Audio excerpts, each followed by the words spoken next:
The Local Show, sponsored by Victory in Motion, home of knee repair, not knee replacement, on News Radio 570 WSYR, on 106.9 FM, and live everywhere on the iHeartRadio app. The Local Show features in-depth conversation with business owners, employees, and influential business leaders throughout Central New York, exploring their successes, challenges, and reasons for doing business right here in our growing community.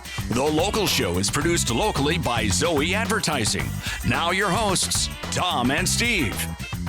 Welcome back to The Local Show. I'm Steve Roberts here, filling in for Tom Sakosha at the big chair with all the fancy buttons. Here with John Murphy, who was here a couple sets ago, and George Power slid out, so we slid John Murphy in. Safe Harbor Wills and Trusts, and we're here today with Amy Spanger, the area director of Cystic Fibrosis Foundation. I said it right, boy. I didn't know how to say it. That was a good job. I did it okay. Yes. So tell us your story. How does someone become you? I had worked in nonprofit and sales, and I had a recruiter reach out to me about 11 years ago, saying they were looking for an executive director for the Central New York chapter, and would I be interested? Didn't know much about the CF Foundation. Didn't know anyone with a disease. This wasn't like I had a family member and I learned. No. This was coming in fairly cold. Fairly cold. I'm like, it's that lung thing, right? Speaking for thousands of Americans. Yeah. So I did a little digging and learned a little more about the foundation. And at that time, they had just finished their first 5-year strategic plan. And they were at a real pivotal time in the organization because this had been a pediatric disease. And they'd gotten to the point where there were almost as many adults as there were children. Mm-hmm. And so they're like, we need to make some changes. And that was really, really attractive to me, just because they were looking forward, they were being strategic, and they knew where they wanted to go and what they wanted to do. So as I dug a little more into, what the organization was like, I'm like, I need to work there. And this was a while ago. Yeah, it was 11 years ago. Okay. So we have made just tremendous strides. And I'll back up just a little bit because a lot of people don't know what cystic fibrosis is. My next question, tell us what it is. Yeah, so it is a genetic disease. So people are born with it, and it causes the body to produce a thick, sticky mucus in the lungs and the digestive system. And it's problematic in the lungs because it traps bacteria and viruses, causes inflammation, infection, and decreases lung function. Is it heredity, or how does someone get it? Yep. So both parents have to be carriers of the defective CFTR gene. And 31 million Americans are carriers of this and don't even know. So you wouldn't necessarily know unless you had a child with CF in a lot of cases.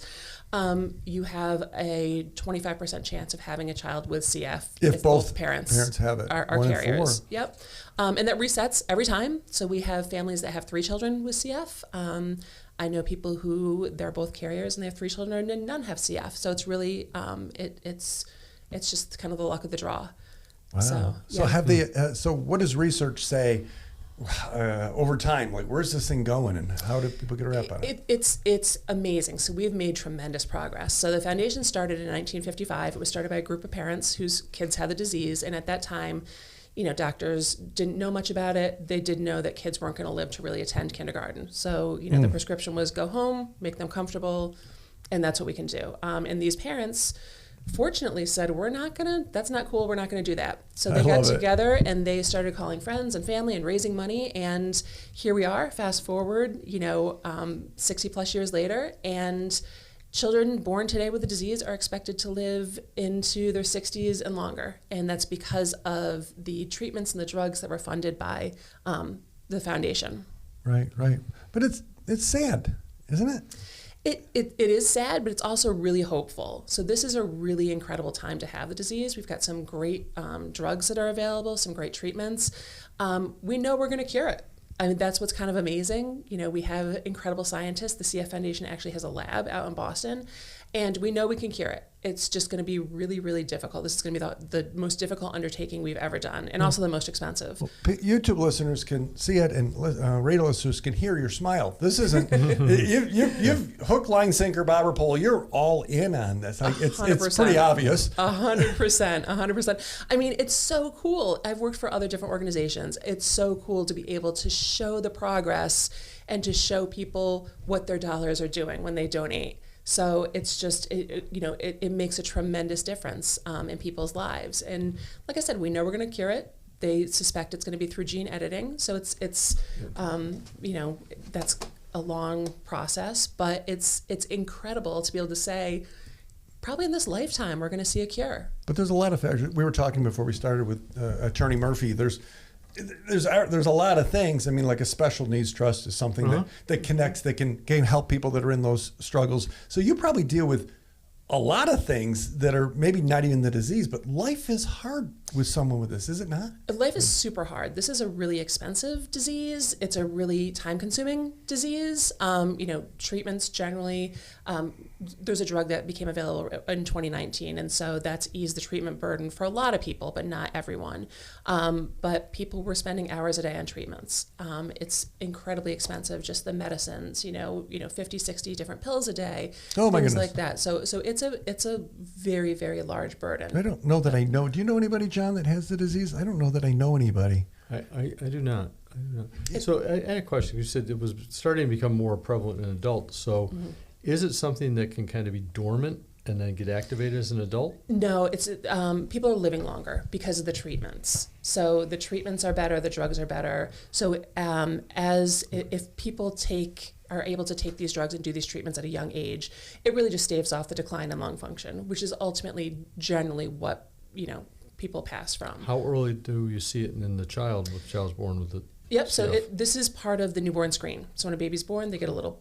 So this is part of this is what happens now? So yes. if a newborn is born in a hospital, conventional ways, they test for it. Yes, this is one of the diseases. Can they test parents to know if they have you said 1 out of 4, if both parents are carrying it?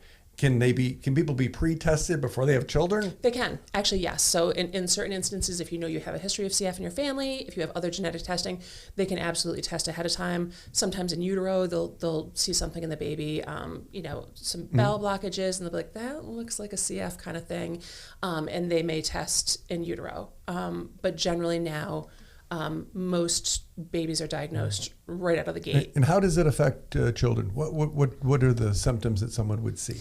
Well, it's interesting because there's 1,800 different types of mutations, more than that, of CF, and every mutation. Can you name all of them? As a matter of fact, no. But it's funny because there'll be people with the same mutation, thousands of people with the same mutation, and it affects every single person differently. So does it look like other diseases? It doesn't, because you wouldn't necessarily know someone has CF. That's why I'm surprised when I thought about it. Do I know anybody? And I don't know that I even do. You might and just not even know it. For some people, it's very GI because the mucus blocks the pancreas from secreting digestive enzymes. So, back in the day, failure to thrive was kind of one of the ways that CF was diagnosed before we had newborn screen. So some people might have a lot of GI symptoms. Some people might have a lot of lungs. Some people might have sinus. So it's really different for everyone.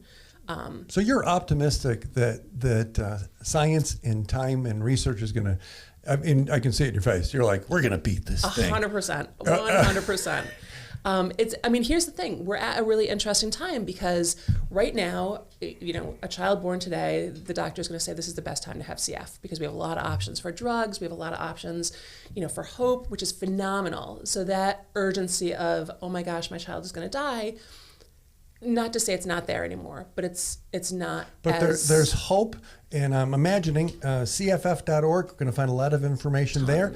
And hey, you know what? You can give to this. Yes. And you can start to step into it. So we appreciate you joining us, Amy. And it's CFF.org. And I love your optimism and I love that this is going to someday have a cure. So thank you for joining us.